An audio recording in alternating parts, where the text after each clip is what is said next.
Hi everyone, welcome. Hi.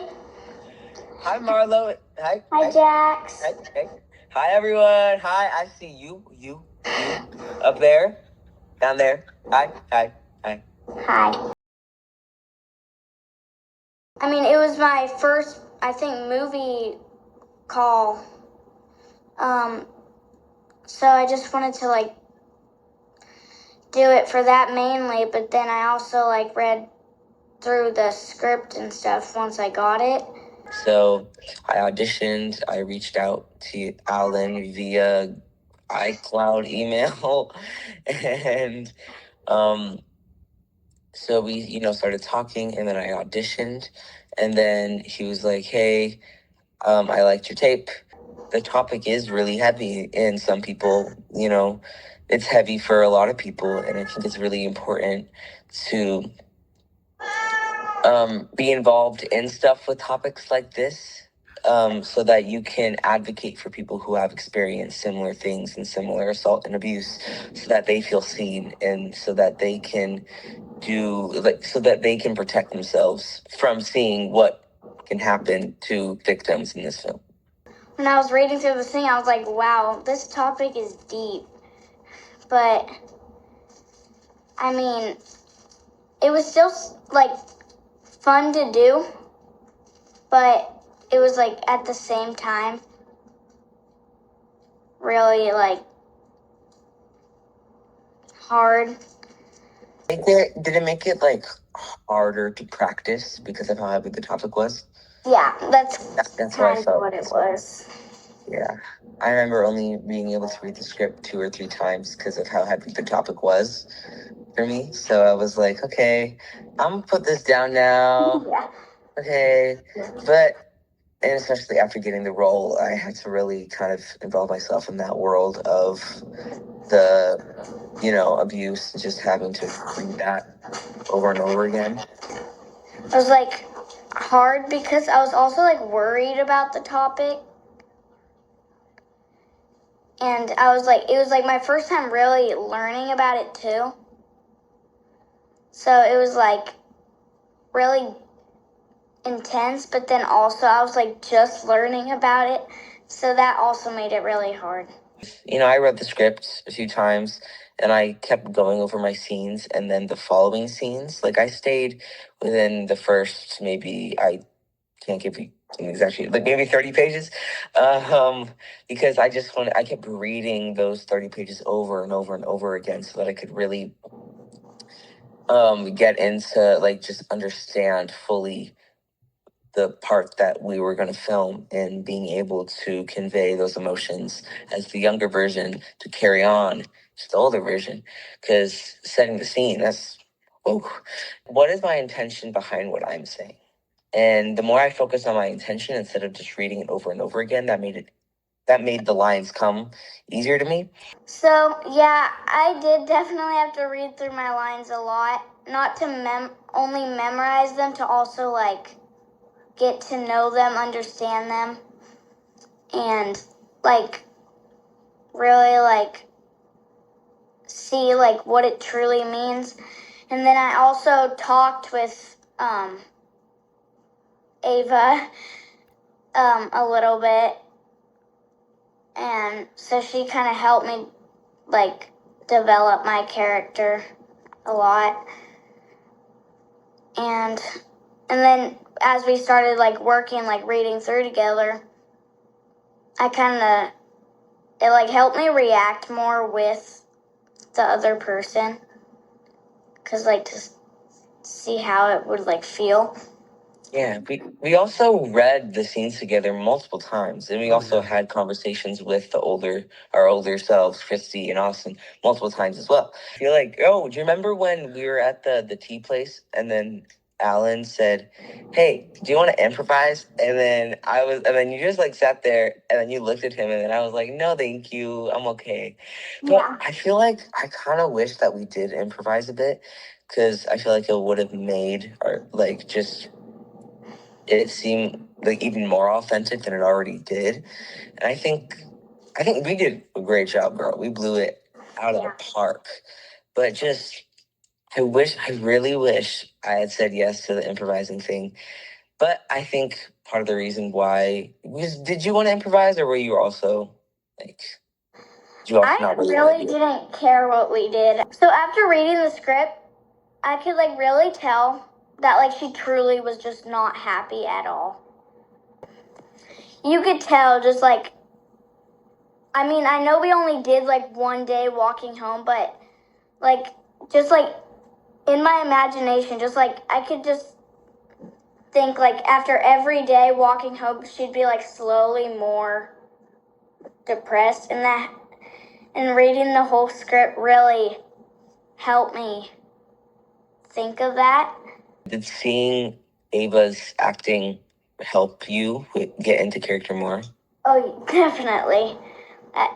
Um, because I just kind of took like a few things that she was doing and then like sort of was doing them a little bit to kind of like show like that we were the same person.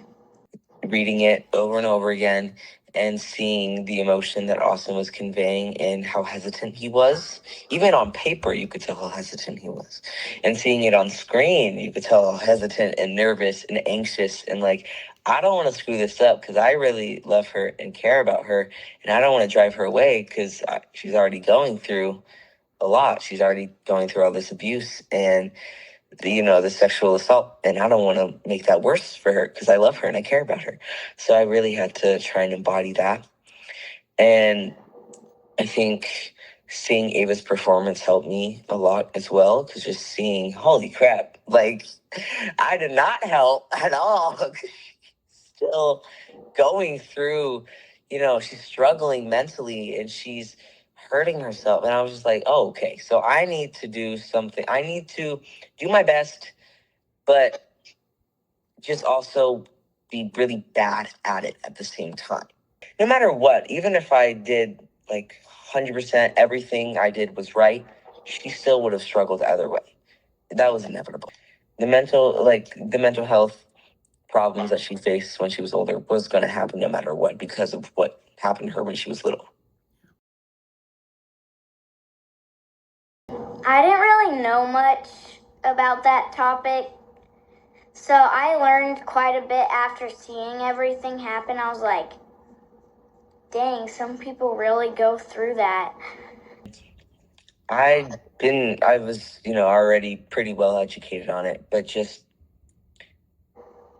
filming it and seeing this is Ava's performance was so heartbreaking. Like, holy crap, like just seeing her and Marlowe as well, because seeing how like just shut down she was, like just watching it back, like seeing how shut down she was and how like just anxious and nervous and shy and terrified. Like her face was gray the entire time. And I was just like, wow, this is like I was almost getting a like I don't know how to word it. Instead of just hearing about, rape and sexual assault and that harassment, I was almost like seeing it, just seeing what it does to people.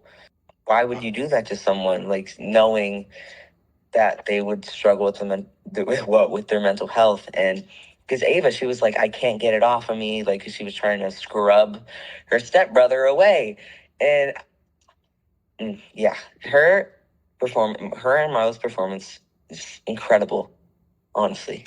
I remember we were at lunch one day. It was after one of like the shots or something. It was at a pizza place. And Alan and me were like talking, and he was like, have you not seen the photos of like the real Christy or something?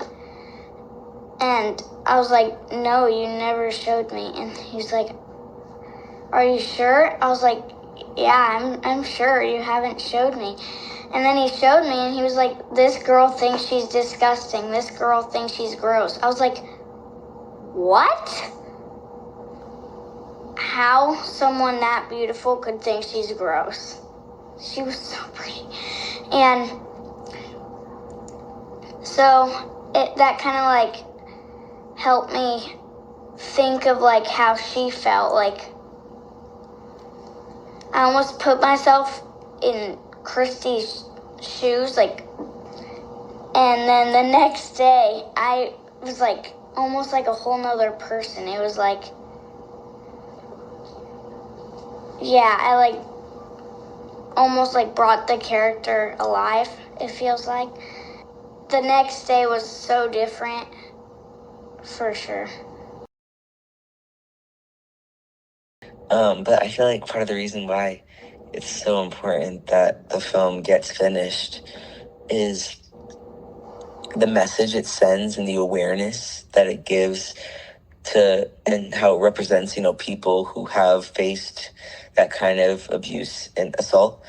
It not only makes them feel seen and heard, but it also, people who haven't experienced that watching the film, they would be like, holy crap, this really can affect people down to generation because of how brutal and awful it is. And I feel like if the film gets finished, they'll be able to see like the trauma and the struggle that people who have been raped or sexually assaulted go through. It has an effect on people, for sure, because it's like, they probably almost have like the same reaction I do when it's just like, what? So not only does the series show what people go through, but it also can show, like how Alan said, the meaning at the very end is going to be talk to your kids. And I feel like it shows that the way a meaning can be, the way that you treat your kids determines how they will communicate with you and if they'll want to communicate with you when they're older. Because when they're younger, you gotta... Trust is a very easy thing to lose when you have a kid. And I think when you're a kid, if you lose trust from people as close to you as your parents, I don't know if there's ever going to be I don't know if they can ever earn your trust back. And I think Christy had herself shut off from her parents because they broke her trust. They betrayed her by not caring about her when she was being assaulted by her stepbrother. So that definitely caused some issues for her when she was older because she couldn't even go to her parents about this. So, and imagine being a victim of that and not even being able to go to the people the person who birthed you and the people closest to you. Like that, I can imagine going through that. Yeah. When you're a kid, it's really hard to lose trust, especially when you're like so young. And as you said, by the people like that are the closest to you, your family, and especially that, like, if they were the ones doing it, I feel like that, like, the whole abuse topic is like a topic that includes a lot of like losing trust. Bye. Bye. Thanks for coming tonight. Thank you guys so much for coming. It was great to have you, and we hope you have a great rest of your night.